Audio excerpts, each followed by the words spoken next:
Assalamualaikum warahmatullahi wabarakatuh. Halo teman-teman, kembali lagi bersama saya Dini Fitriani. Pada video kali ini saya mau nge-review bagian bab 10 dari buku Pendidik Karakter di Zaman Keblinger karya Dony Kusuma dengan tema Dari Teori Menuju Aksi 7 Strategi.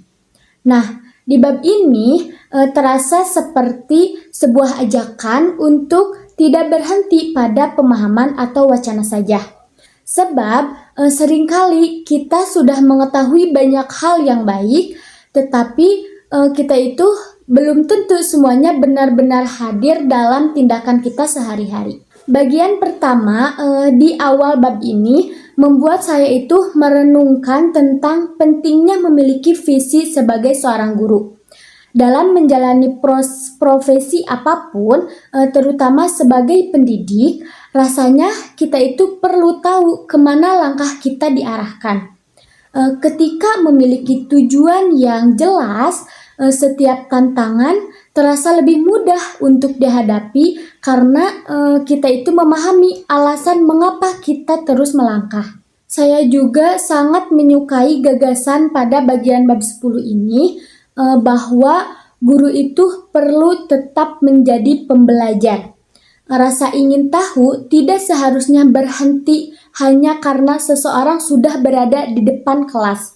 Justru semakin banyak pengalaman yang dimiliki, semakin banyak pula hal baru yang bisa dipelajari. Sikap ini tuh mengingatkan bahwa belajar adalah perjalanan yang tidak pernah benar-benar selesai. Hal lain yang menarik dalam bab ini adalah pentingnya membuka diri terhadap masukan. Terkadang kita itu tidak menyadari kelebihan maupun kekurangan dalam diri kita sendiri, sampai ada orang lain yang membantu kita untuk melihatnya.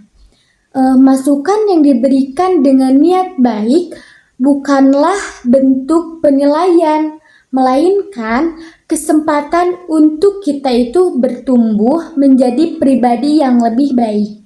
Bab ini juga mengingatkan tentang nilai kejujuran. Kejujuran itu bukan hanya soal berkata benar, tetapi juga berani mengakui kesalahan, menerima kekurangan, dan tetap menjaga integritas ketika tidak ada orang yang melihat. Nilai sederhana ini seringkali menjadi fondasi bagi banyak hal baik dalam kehidupan kita. Selain itu, saya merasa hangat ketika membaca bagian tentang pentingnya bekerja sama. Dalam kehidupan, kita itu tidak harus melakukan semuanya sendirian. Ketika saling mendukung, berbagi pengalaman, dan belajar satu sama lain, banyak hal yang terasa lebih ringan dan lebih bermakna. Ada juga pembahasan tentang komunitas belajar yang membuat saya itu sadar bahwa pertumbuhan seringkali lahir dari kebersamaan. Berada di lingkungan yang sama-sama ingin berkembang dapat menumbuhkan semangat, inspirasi, dan energi positif untuk kita itu terus memperbaiki diri. Pada bagian akhir, saya itu menangkap pesan tentang pentingnya membangun budaya yang menghargai setiap suara dan juga setiap perbedaan.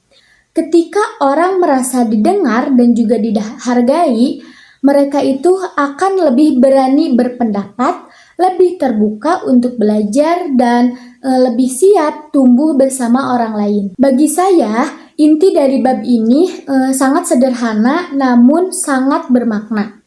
Pengetahuan itu akan selalu penting, tetapi perubahan nyata baru terjadi ketika apa yang kita pahami mulai diwujudkan dalam suatu tindakan.